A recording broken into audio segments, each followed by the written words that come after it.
जे देशासाठी लढले ते अमर हुतात्मे झाले, जे देशासाठी लढले ते अमर हुतात्मे झाले, सोडिले सर्व घरदार त्यागिला सुखी संसार, ज्योती सम जीवन जगले, जे देशासाठी लढले ते अमर हुतात्मे झाले।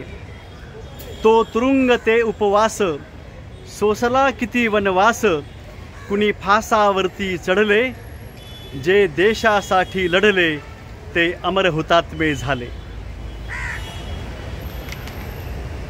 झगडली झुंजली जनता मग स्वतंत्र झाली माता, हिमशिखरी ध्वज फडफडले, जे देशासाठी लढले ते अमर हुतात्मे झाले। हा राष्ट्रध्वज साक्षीला करू आपण वंदन याला, जयगीत गाऊया आपुले, जे देशासाठी लढले ते अमर हुतात्मे झाले। कविवर्य वी.म. कुलकर्णी यांची ही कविता अगदी बालपणापासून पाठ्यक्रमामध्ये आपण अभ्यासत आलो आहोत, आम्हीसुद्धा अनुभवली। त्यावेळेस जे देशासाठी लढले ते अमर हुतात्मे झाले असं ध्रुवपद आम्हाला सांगितलं गेलं। आता इयत्ता 3च्या पाठ्यपुस्तकात ही कविता आहे, तिथं सांगितलं की ते देशासाठी लढले ते अमर हुतात्मे झाले। देशासाठी ज्यांनी ज्यांनी प्राणार्पण केलेलं आहे, हौतात्म्य पत्करलेलं आहे, ते अमर हुतात्मे झालेले आहेत। त्यातीलच हुतात्मा बाबू गेनू यांचं स्मारक आपण मुंबईमध्ये बघत आहोत। 1908 ते 1930 हा त्यांच्या आयुष्याचा कालखंड। अवघं 22 वर्षांचं आयुष्य त्यांना लाभलं। बाबू गेनू काँग्रेसचे निष्ठावंत कार्यकर्ते, लोकमान्य टिळक, महात्मा गांधी यांच्या विचारातून आणि काँग्रेसच्या विचारातून ते प्रभावित झाले आणि देशकार्यासाठी ते सज्ज झाले, लढा देऊ लागले। घडलं काय असं की ज्यामुळं त्यांना हौतात्म्य पत्करावं लागलं? कुठला विशिष्ट प्रसंग घडला असेल? प्रत्यक्ष इथं जी माहिती नोंदवलेली आहे ती माहितीच आपण बघूया।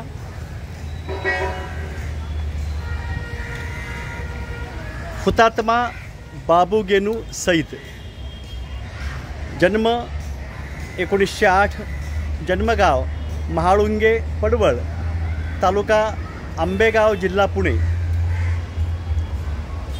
हौतात्म्य दिनांक 12 डिसेंबर 1930। गरीब शेतकरी गेनू कृष्णाजी सईद यांचे सुपुत्र बाबू गेनू हे मुंबईत गिरणी कामगार नेते होते। माफ करा, मुंबईमध्ये गिरणी कामगार म्हणून ते कार्यरत होते।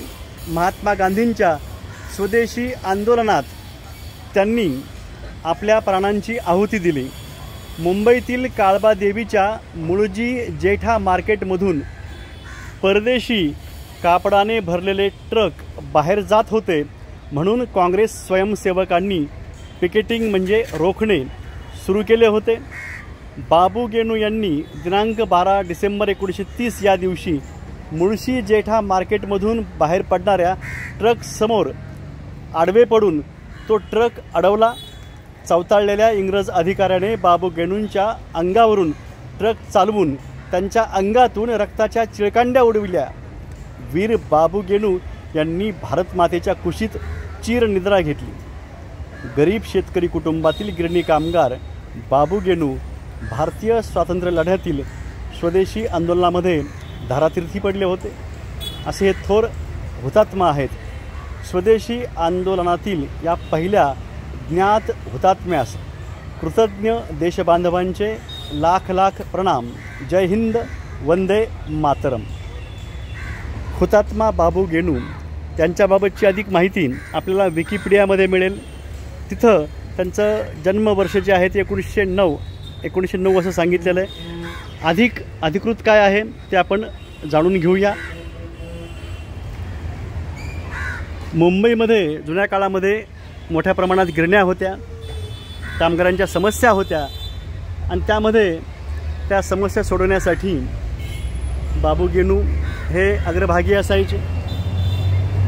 अन्याय कुठे होत असेल तर तो रोखला पाहिजे आणि हा अन्याय रोखण्यासाठी ते नेहमी सज्ज असायचे. स्वदेशी, स्वभाषा, असहकार, बहिष्कार ही तत्त्व, अहिंसा, सत्याग्रह ही तत्त्व जणू जीवनाचं व्रत बनली होती, जीवनाचं ध्येय बनली होती. स्वातंत्र्य प्रत्येकांना हवं होतं, देशवासियांना, आणि त्यासाठी मी काय काय करू शकेल ते मी केलं पाहिजे, हीच जणू त्यांची जीवनधारणा होती. त्यामुळं मरण जरी आलं तरी हसत हसत स्वीकारणारे हुतात्मे या देशामध्ये होऊन गेलेले आहेत. त्यातीलच आहेत हुतात्मा बाबू गेनू. त्यांचं स्मरण आपण करूया. देशातील वातावरण हे कसं बदलत चाललेलं आहे, महाराष्ट्रातील वातावरण हे कसं बदलत चाललेलं आहे. गेल्या काही वर्षांपासून आपण बघत आहोत स्वार्थांध आणि सत्तांध लोक हे स्वार्थासाठी आणि अहंकारापोटी काय काय करत आहेत ते आपण बघत आहोत. त्याबद्दल अधिक बोलणं हे इथं उचित होणार नाही आहे. भारतीय राष्ट्रीय काँग्रेस पक्षानं देशाला स्वातंत्र्य दिलेलं आहे. ज्ञात अज्ञात हजारो क्रांतिकारक हुतात्मे दिलेले आहेत, कितीतरी महामानव दिलेले आहेत.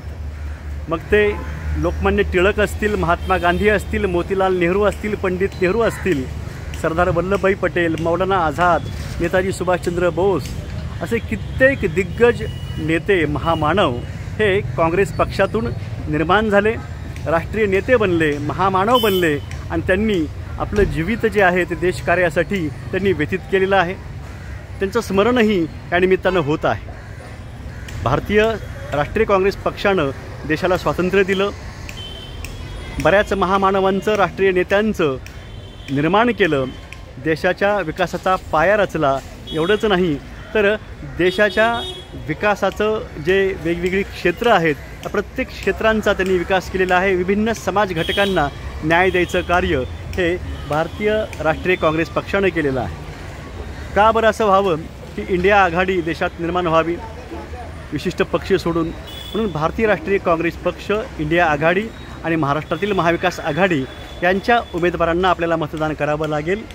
कारण तुमचे आमचे 100पेक्षा अधिक नातेवाईक, देशातील काही कोटी लोक आणि जगातील कितीतरी कोटी लोक हे ठरवून स्वार्थांध सत्तांध लोकांनी, मनुवादी लोकांनी, जे स्वार्थांध सत्तांध आहेत आणि सत्तेमध्ये बसलेले आहेत, त्यांनी ठरवून मारलेले आहेत किडनी आणि ऑर्गन्सच्या रॅकेटसाठी.